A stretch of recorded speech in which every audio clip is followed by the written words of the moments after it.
everyone, welcome back to i-TUTOR IAS Academy, Tamilnadu History NCERT series. Today we are discussing Chapter 8, that is Educational and Social Reforms in Indian History. So why it's important? It's critical in Indian history for dismantling systematic inequality, empowering marginalized groups, that is women and lower caste, and fostering rational modern thinking against rigid superstitious traditions, and led by figures like Raja Ram Mohan Roy, Jyotirao Phule, and B.R. Ambedkar. These movements transformed Indian society from the 19th century onwards by promoting equality, abolishing practices like sati and untouchability, and paving the way for modern democratic nations. Okay, so challenging caste and social hierarchy, women's empowerment, rational thinking and scientific temper, abolition of social evils, formation of national identity, introduction of modern education are the key reasons for this important in education and social reforms. And education served as the foundation for social, religious and political modernization in India, and fostering a more equitable and informed society. Okay, so in this chapter, we will discuss the language and educational policies of the British, and debate over the introduction of English education in India, introduction of social reforms in India, and legislation on women, struggle against the caste system, and legislation relating to abolition of caste discrimination. These topics we discuss in this unit. First of all, the language and education policy. Initially, the East India Company did not evince any particular interest in matters of education, although the British had captured Bengal in 1757. Yet the responsibility of imparting education remained only in Indian hands. The study of ancient texts written in Arabic, Persian, and Sanskrit still continued, and in 1781, Warren Hastings established a madrasa in Calcutta to encourage the study of Muslim laws along with Arabic and Persian languages. And a decade later, in 1791, due to the sincere effort of British resident Jonathan Duncan, a Sanskrit college was established to promote the study of Hindu laws and philosophy in Benares. Therefore, it must be contended that during the first 3 decades of 19th century, the development of education took place only through the traditional institutions.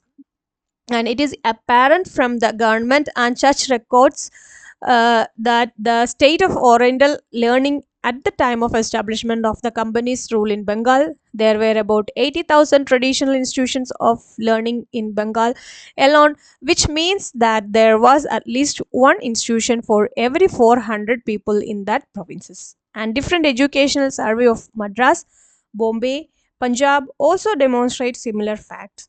And there was at least one school in every village of India at that time. And the East India Company began to adopt a dual policy in the sphere of education, and it discouraged the prevalent system of Oriental education and gave importance to Western education and English language.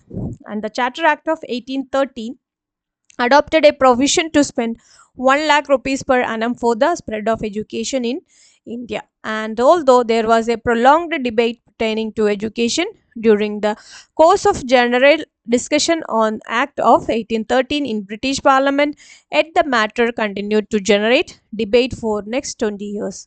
Consequently, not even a single penny out of the allocated fund could not be spent on education. And the contemporary British scholars were divided into two groups on the issue of development of education in India, and one group called Orientalist and advocated the promotion of Oriental subject through Indian languages, and the other group called Anglicist and argued the cause of Western science and literature in the medium of English language. And in 1829, after assuming the office of the Governor General of India, Lord William Bentinck emphasized on the medium of English language in Indian education. In the beginning of 1835, the 10 members of the General Committee of Public Instruction were clearly divided into two equal groups, and 5 members, including the chairman of the committee, Lord Macaulay, were in favor of adopting English as medium of public instruction, whereas the other five were in favor of Oriental languages. And the stalemate continued till 2 February 1835, when the chairman of the committee, Lord Macaulay, announced his famous minute advocating the Anglicist point of view. And this is the picture of Lord Macaulay. And consequently, despite fierce opposition from all quarters, Bendick got the resolution passed on 7 March 1835, which declared that henceforth the government fund would be utilized for the promotion of Western literature and science through the medium of English language. In 1854, Sir Charles Wood sent a comprehensive dispatch as a grand plan on education and the establishment of Department of Public Instruction in 5 provinces and introduction of the pattern of grants in aid to encourage private participation in the field to education were recommended. Besides, the dispatch also laid emphasis on the establishment of schools for technical education, teacher and women education, and over and above all this, the dispatch recommended the establishment of one university each in Calcutta, Bombay, Madras. Okay, on the model of London University. And consequently, with the next few years, the Indian education became rapidly westernized. And social policies and legislation. So this is all about the language and education policy of British time. And next, social policies and legislation. The beginning, the British interest was limited to trade and earning profit from economic exploitation, and therefore they did not ever erase any interest in taking the issue of social or religious reform, and they were apprehensive of interfering with the social and religious customs and institutions of the Indians because of the fear that they might lose trade advantage. Thus, they adopt the policy of extreme precaution and indifference towards social issues in India. And the one reason why they indulge in criticizing the customs and tradition of India was to generate a feeling of inferiority complex among the Indians. And however, in the mid 19th century, the social and religious movements launched in India attracted the attention of companies' administration towards the country's social evils, and propaganda carried out by the Christian missionaries also stirred the mind of the educated Indians. Western thought and education and views expressed in different newspapers and magazines had their own impact. And some of the British administrators, like Lord William Bentinck, had evinced personal interest in the matter. And there were primarily two areas in which laws were enacted: law pertaining to women emancipation and the caste system. And the social law concerning women, the condition of women by the time of the British established their rule was not encouraging, and several evil practices such as practice of sati, parda system, child marriage, female infanticide, bride price, and polygamy had made their life quite miserable. And the place of woman had come to be confined to the four walls of her home, and the door of education had been shut for them. And from economic point of view, also her status was miserable, and there was no social and economic equality between man and woman. And a Hindu woman was not entitled to inherit any property. This by a large, she was completely dependent on men. And during 19th and 20th century, some law were enacted with the sincere effort of social reforms, humanist, and some British administration to improve the condition of women in Indian society. And the first effort in this direction was the enactment of law against the practice of sati during the administration of Lord William Bentinck.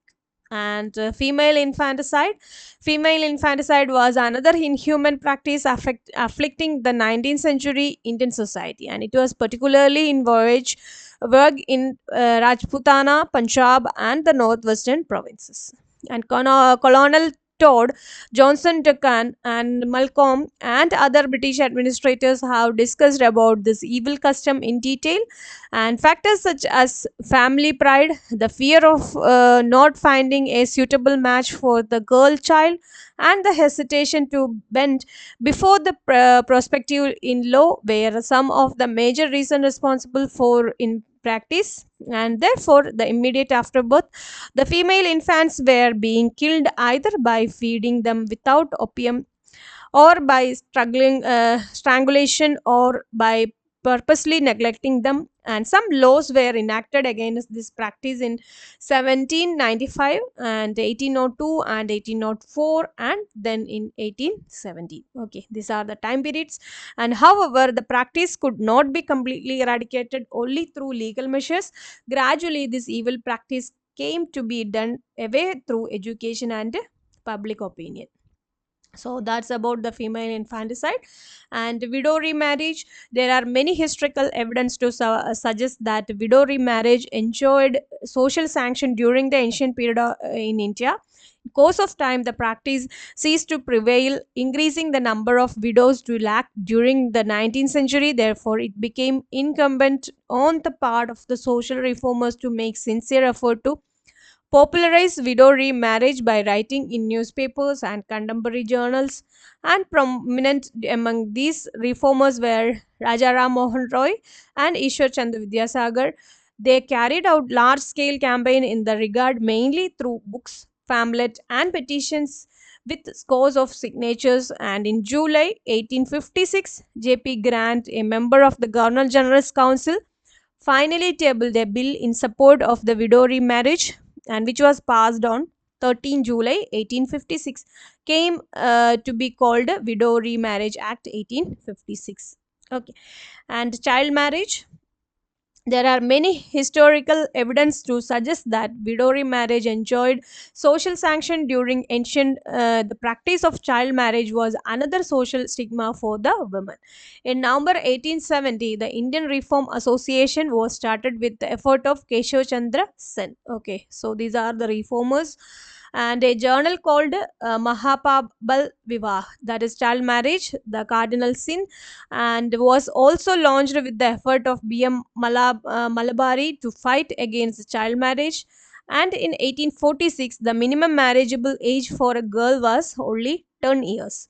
And in 1891, through the enactment of Age of Consent Act, this was raised to 12 years. And in 1930, through the Sharda Act, the minimum age was raised to 14 years. And after independence, the limit was raised to 18 years in 1978. So that's about the child marriage history and parda system. And similarly, voice were raised against the practice of parda during the 19th and 20th century. The condition of women among the peasantry was relatively better in this respect, and parda was not so much prevalent in southern India. Through the large scale practice participation of women in the national freedom movement, the system disappeared without any specific legislative measures taken against it. And struggle against the caste system and the related legislation. Next to the issue of women emancipation, the caste system became the second most important issue of social reforms. And in fact, the system of caste had become the bane of Indian society. The caste system was primarily based on the fourfold division of society: Brahmins, Kshatriya, Vaishya, and Shudras. And on account of their degradation in their social status, the Shudras were subjected to all kind of social discrimination. And in the beginning of 19th century, the caste of the India had been split into innumerable subcastes on the basis of birth. And in the meantime, a new social consciousness also drawn among the Indians, and abolition of untouchability became a major issue of 19th century social and religious reform movement in the country. And also organized the Harijan Sevak Sangh and Dr. Ambedkar. So here is Sri Narayana Guru, picture of Sri Narayana Guru, Jyotirao Phule, and B.R. Ambedkar, and Dr. Bhimrao Ambedkar. Okay, Dr. B.R. Ambedkar dedicated his entire life for the welfare of the downtrodden, and in Bombay, he formed a Bahiskriti Hitkarni Sabha in July 1924 for this purpose. And later he also organized the Akhil Bharatiya Dalit Varg Sabha to fight against caste oppression.